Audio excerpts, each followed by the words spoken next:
Alien Isolation 2, a sequel that has been forgotten into time. Gone, but not forgotten, I would say. Alien Isolation is a survival horror game that was created by Creative Assembly and was published by Sega and 21st Century Fox. Remember them? I know them as the suckers who missed out on a perfect franchise opportunity with this game. Alien Isolation is the game that made me believe there is a God out there, and I would pray to him every time I played this game, and hope to God that the Xenomorph would not catch me off guard and kill me. Gotcha, bitch!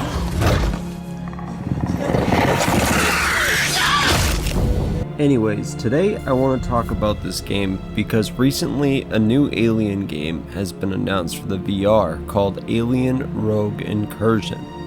And I want to go over this gem of a game that has gotten sucked out into the void of space, never to be remembered for the truly terrifying game that it was. So come join me as we talk about the beauty and the horror of Alien Isolation. So, Alien Isolation was announced way back in 2012, right before Sega's disaster of a game, Colonial Marines, had hit the market. This game was supposed to be compared to the likes of Dead Space 2. Creative Assembly wanted to be known as that studio who makes fantastic, scary games. This company used assets from the Ridley Scott Alien movie to base the design of the environment and the design of the characters, which, in my opinion, they did a fantastic job. Even though Colonial Marines was considered a huge commercial flop, the company did not allow this to stop them from making the best game they possibly could, and it shows in the final product. During the development of the game, Creative Assembly were given a 3 terabyte hard drive full of details about the designs for the original Alien movie. This included concept art, costume photography, and sound effect recordings. Everything you see in the game is something that the developers were able to interact with physically, whether that be coffee cups, old telephones, old computers, and desks. Everything was built and then programmed from images into the game.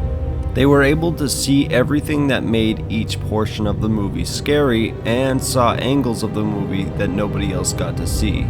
They basically broke down each section of the movie and then programmed that into the computer to add the same kind of effect that the movie had on people. Now, the game takes place 15 years after the disappearance of Ellen Ripley, who was the main character from the movies. You get to play as her daughter, Amanda Ripley, as she gets a mission to go to Sevastopol Station to get the flight recorder from the Nostromo. That was the ship that her mother disappeared on. Amanda accepts the mission and heads there with her crew. When arriving, they discover that the ship is completely blacked out and nobody is responding to comms. They decide to get on the ship and investigate what is going on. They are then blasted from the Torrens to Sevastopol, and quickly Amanda learns of a terrifying monster that is murdering and kidnapping people. What she doesn't learn until later is that this monster is the same monster that caused the disappearance of her mother on the Nostromo. That sets up the events of the entire game. I don't want to spoil what happens because I don't want to ruin the game for people who haven't played it yet. If you haven't played it yet, I highly suggest you do. Now, the reception to this game was fairly mixed at the time, but most people look back at this game every now and then and point out that this game is how games should be made. The lighting in the game is absolutely amazing, along with the enemy AI, which was to the likes that nobody had seen before this game was released. And for this game being made 10 years ago, it still looks absolutely incredible. It holds a ton of weight to all of the other games that are released in the AAA title space, and that's surprising for a game that was made 10 years ago. A lot of the complaints that people had were around the repetitive gameplay with hiding in lockers and the fact that there was no character development. And to those people that have a problem with hiding in lockers, try playing Outlast. Outlast is just constant hiding under beds. You can tell that Outlast used Alien Isolation as inspiration when they were making their game. And for the character development, This game released back when character development wasn't a big thing that people looked for in games. I mean, for example, when you look at the original Dead Space, besides for the fact that they were scared out of their minds, there wasn't really a lot of character development in that game. It was never an essential thing that people wanted.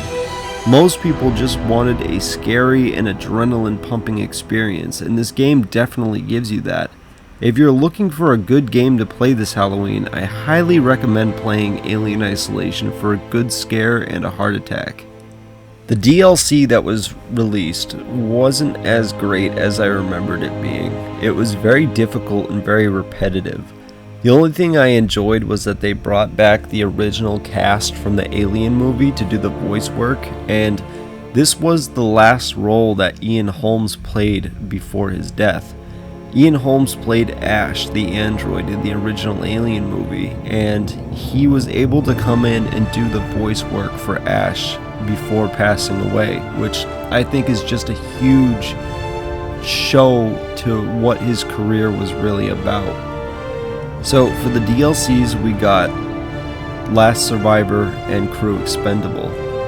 Crew Expendable was a game mode which you had to play as the cast of characters from the Alien movie, where you get to survive as long as you can against the xenomorph, and depending on how long you survived, you would be able to set a record on a leaderboard that you could see how other people did.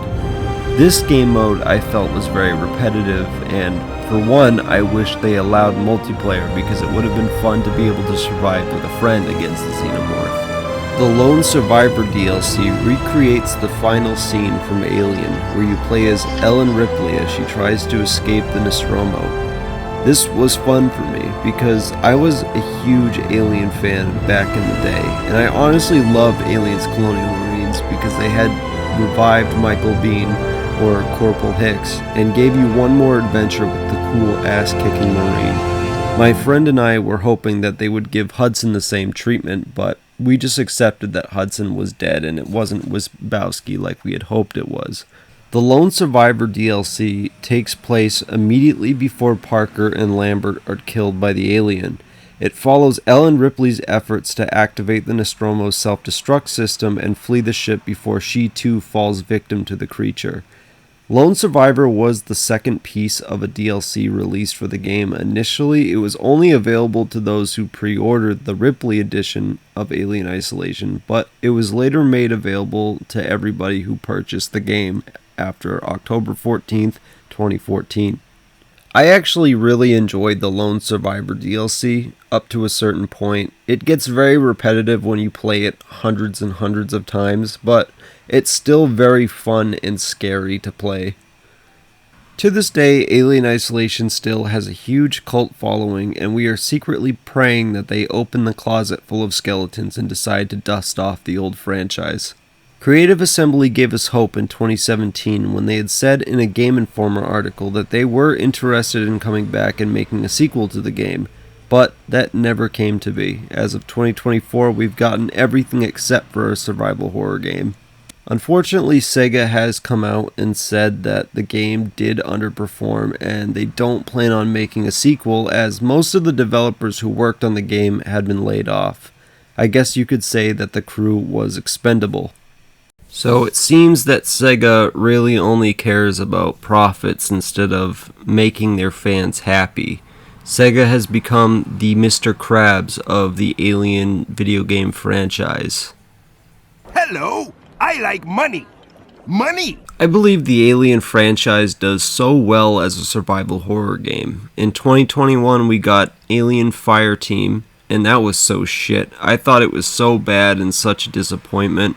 In 2023 we got Alien Dark Descent. I thought that was a step in the right direction, and to this day I still play Dark Descent because it is extremely fun to play and it has a very good story. Maybe I'll make a video on it in the future. I probably won't be able to play the new Alien VR game because I don't have a VR and I'm not expecting anything crazy from it. I really just want another survival horror game because to this day, Alien Isolation scares me more than Outlast, and there hasn't been a game like Alien Isolation since 2014, and I believe Sega is really missing out. Before I wrap up, I do want to mention Alien Isolation 2 mobile game that was released a couple of years ago. Even though I never played it, it was supposed to be a follow-up to the story left by Creative Assembly. I heard very mixed reviews about it, and I heard it's no longer available to be played, so that's disappointing. I don't personally like mobile games, but it's a shame that the ending was never concluded as a DLC or anything else, because I really would have liked to have seen that wrapped up. I'll just add that to the list of games I'll never get to see ever get a release. Even though this game had so much potential and will never officially get wrapped up, there's still hope that they might go back to this franchise someday. They have never said that there isn't a chance at another horror game being made by a different studio, so there's always a chance for that. But that's really about all I have to share. Until next time, friends.